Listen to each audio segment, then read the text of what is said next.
Et c'est parti donc pour l'écho des cryptos, le rendez-vous dédié aux crypto-monnaies, aux crypto-actifs de Smart Patrimoine. Et aujourd'hui, nous allons faire le point un petit peu sur l'édition 2024 du baromètre de l'ADAN, réalisé avec Ipsos et KPMG. Édition 2024, donc avec pour objectif de comprendre un petit peu où en est le Web3 et les cryptos en France et en Europe. Et pour cela, nous avons le plaisir de recevoir sur le plateau de Smart Patrimoine Faustine Fleuret. Bonjour Faustine Fleuret. Bonjour Nicolas. Bienvenue sur le plateau de Smart Patrimoine. Vous êtes présidente et directrice générale de l'ADAN. Alors j'ai mentionné effectivement l'étude en introduction, une étude qui fait un constat, c'est sur la page de couverture de l'étude, poursuite de l'adoption et de la croissance du secteur. C'est ce qui est constaté sur toute l'année 2023 et ce début d'année 2024, c'est ça ? Et même depuis la première édition de notre étude, c'est une étude, c'est la 3e édition que nous réalisons depuis 2022. Effectivement, l'un des volets de cette étude concerne l'adoption des cryptoactifs. En 2022, nous avions 8% des Français qui détenaient des cryptoactifs. Aujourd'hui, début 2024, nous avons 12%. D'accord. Donc une adoption croissante qui se confirme année après année, que ce soit sur les cryptoactifs, mais si on regarde en fait sur les crypto-monnaies, les NFT, les stablecoins, donc l'ensemble des actifs qui concernent cette population. C'est ça, c'est l'étude fait la différence entre crypto-monnaies, donc par exemple Bitcoin, NFT et stablecoin, et c'est ce qu'on englobe dans les cryptoactifs. Tout à fait. Pourquoi on fait cette distinction ? D'une part parce qu'effectivement les crypto-monnaies sont les actifs les plus connus. Bitcoin, c'est l'actif préféré des Français. Bien sûr. Regarde. Dans les crypto-actifs. Dans les crypto-monnaies, dans les crypto-actifs en général. Bien sûr. Mais en réalité, les raisons d'investissement ne sont pas les mêmes si on regarde les crypto-monnaies, les NFT et les stablecoins. C'est pour ça que c'était intéressant de faire cette différence et surtout de regarder la dynamique d'adoption. Sur les crypto-actifs, elle est, on l'a dit, croissante depuis le début. C'est vrai qu'il y a une accélération, on va dire, forcée sur les NFT où l'adoption a doublé en 3 ans. D'accord. Sur les NFT, on a vu, alors parce que c'est vrai qu'on en a beaucoup parlé à un moment des NFT, puis ensuite un petit peu moins, mais on voit quand même qu'il y a une adoption qui continue à se faire sur ce sujet NFT. Complètement, avec en fait derrière, qu'est-ce que ça veut dire ? Une meilleure compréhension de ce que sont les NFT et les usages derrière les NFT. C'est vrai qu'il y a une médiatisation sur les NFT comme si c'était quelque chose d'homogène, Bien avec sûr, en général derrière l'idée d'objets de collection, d'art, donc de spéculation. En réalité, ce que montre notre étude, c'est que les Français comprennent et sont intéressés par d'autres usages. Notamment, on voit une accélération sur les jeux vidéo, sur l'identité numérique qui peut être faite grâce à des NFT ou même sur des avatars personnels. Donc c'est cette compréhension un petit peu plus fine et un petit peu plus variée de ce que sont les NFT qui explique qu'on a en fait comme moteur d'adoption des NFT les usages qui sont derrière. Si on regarde sur les crypto-actifs au global ou les crypto-monnaies, donc 12% effectivement d'adoption, ce qui est plus que les années précédentes. En termes de notoriété, est-ce que ceux qui ne connaissaient pas les crypto-monnaies ou crypto-actifs ne connaissent toujours pas aujourd'hui, ou est-ce que la notoriété, elle aussi, croît au sein des épargnants et de la population française et européenne ? Alors, la connaissance des cryptoactifs en France est relativement stable d'année en année et on constate que c'est la même chose dans les autres pays européens. Donc, cette connaissance, on va dire, elle s'est stabilisée. En termes d'adoption des cryptoactifs, la France, par rapport aux autres pays qu'on a pu étudier de l'Europe dans cette étude, elle est, on va dire, à l'interstice avec les Pays-Bas et le Royaume-Uni qui affichent l'adoption la plus importante aujourd'hui. Oui.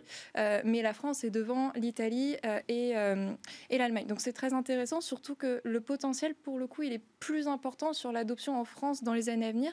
Pourquoi ? Parce que par rapport aux autres pays européens, la différence, c'est qu'on a une baisse des réfractaires à l'investissement en cryptoactifs.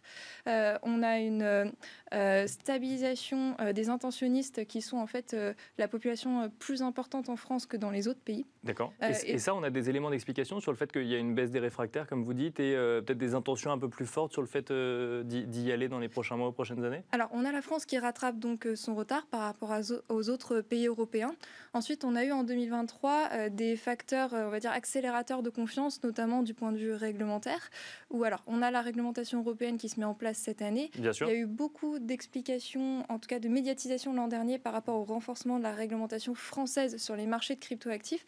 Mais on parlait des NFT tout à l'heure. Sur la table du Parlement français, on a aussi une nouvelle réglementation qui arrive pour les jeux vidéo qui reposent sur les NFT. Donc il y a une meilleure compréhension par rapport aux années auparavant aussi de l'environnement réglementaire dans lequel évolue le secteur et donc dans lequel les investisseurs peuvent se projeter aussi. Donc il y a un constat finalement que l'absence de réglementation pouvait être un frein et qu'aujourd'hui le cadre réglementaire plus stable permet peut-être à certains de se projeter dans quelque chose de plus cadré et de plus organisé. Voilà, il y a beaucoup d'idées préconçues qui circulent encore, mais qui qui tournent autour des cryptoactifs qui aujourd'hui sont mieux comprises par les Français, donc notamment sur l'environnement réglementaire, notamment sur l'impact environnemental, notamment sur la réalité de ce qu'est le secteur et les entreprises du Web3 et leur grande diversité. Et c'est pour ça que ce qui est intéressant aussi de noter, c'est que les Français ont une confiance importante à hauteur de 30% environ pour les Français et 60% quand c'est des gens qui ont investi dans la capacité qu'a cette industrie de soutenir notre autonomie stratégique, notre croissance économique et la création d'emplois. Dans l'étude, vous regardez également les proportions de l'investissement donc en crypto-actifs, aux crypto-monnaies et surtout les motivations à l'investissement ou au non-investissement. Est-ce qu'il y a des enseignements particuliers que vous n'aviez pas identifiés les années précédentes qui ressortent de cette édition 2024 ? Alors, concernant les crypto-monnaies, effectivement, la principale raison reste toujours que c'est un support d'investissement.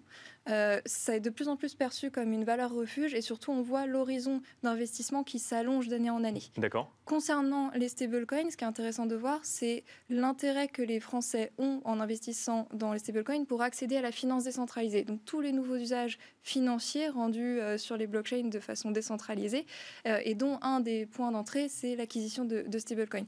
Le stablecoin est aussi perçu comme un actif pour se couvrir, ce qui a pu être intéressant dans des contextes de marché qu'on a connus.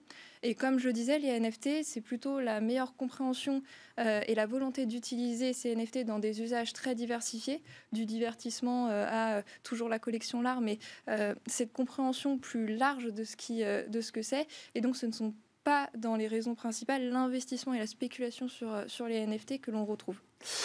Dernière question, Faustine Fleuret, la possibilité maintenant d'avoir sur des marchés financiers traditionnels des ETF Bitcoin Spot, est-ce que ça se ressent dans l'étude sur l'adoption, sur un nouveau véhicule d'investissement possible pour tenter d'être exposé finalement à Bitcoin ? Alors effectivement, on a posé la question et en réalité, la moitié des Français préfèrent une exposition directe plutôt qu'une exposition indirecte, que ce soit par des ETF ou par des placements bancaires.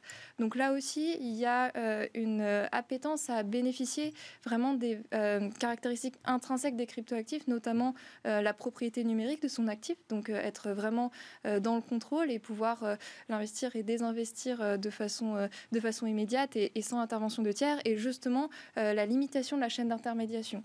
Donc effectivement, ces ETF dont on a beaucoup parlé se veulent être un nouveau vecteur d'adoption, peut-être pour une cible plus institutionnelle. Les particuliers, on le voit pour moitié, sont plutôt appétents à rester sur une exposition directe pour moitié d'entre eux. Merci beaucoup Faustine Fleuret de nous avoir accompagnés dans Smart Patrimoine. Je rappelle que vous êtes présidente et directrice générale de l'ADAN. Merci beaucoup. Merci beaucoup. Et quant à nous, on se retrouve tout de suite dans Enjeu Patrimoine.